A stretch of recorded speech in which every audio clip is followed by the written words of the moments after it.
guys, Sherlanian here. We are doing a cookware challenge today.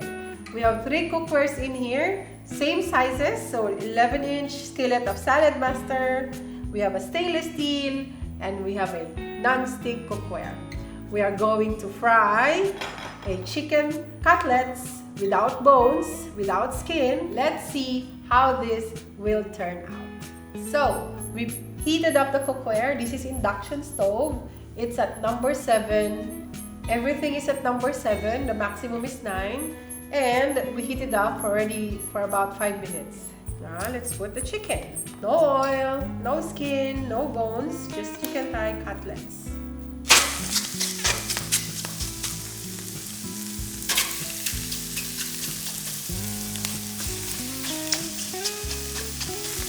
We will cook this for 10 minutes and then we'll turn it over. Can you see that there's more smoke coming out from the non-stick cookware especially? And also the stainless steel. But with the non-stick cookware, do you know that when you heat up the non-stick cookware, it creates a fume which you can inhale that can cause danger to your health? Can you imagine if you have small kids in your house, like babies, they don't go out, you will go to work but your baby stays in the house probably 24 hours. And the air that the babies are inhaling inside the house, if you are cooking in non-stick cookware, do you think it's safe? After 5 minutes, let's turn over the chicken.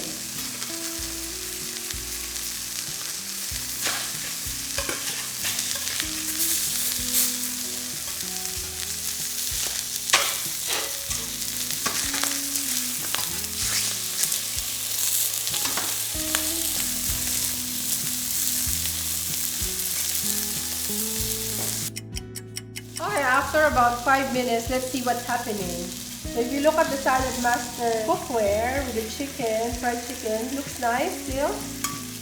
And let's look at the stainless steel. Burned. Look.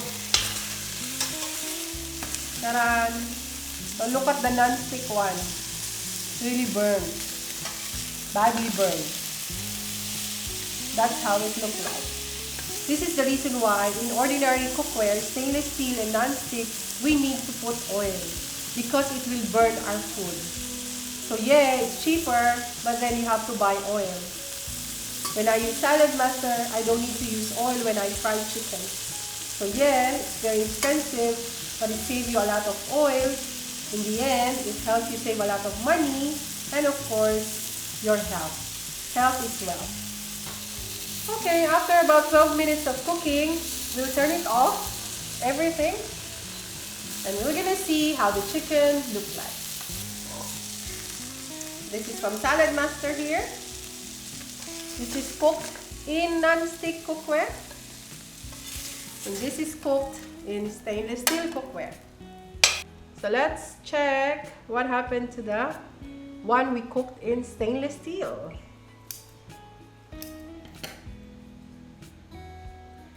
Still raw, cooked in Saladmaster. Very juicy, cooked in non-stick. It's burned so badly. With the stainless steel cookware, why the chicken is still a bit raw? It's because stainless steel cookware, if you see the metal at the bottom, that is the conductor of heat. That's aluminum. So when you heat up a stainless steel cookware, the only thing that's heating up is the bottom. The side is not as hot. There's no even heat inside. Saladmaster, as you can see, is just one piece. It's a 3 metal cookware that they put together to make a cookware. They don't just stick it. So that's why during cooking, even heat. So you cook your food quicker than the other ordinary cookwares. Apologies, I cannot eat the ones cooked in ordinary cookwares, but I will eat the one cooked in Saladmaster. And every meat has natural oil and salt, and here you can taste the natural saltiness. So you don't need to add seasoning if you don't want to, which in the end helps people with high cholesterol and high blood pressure. We always have a choice. Make the decision now.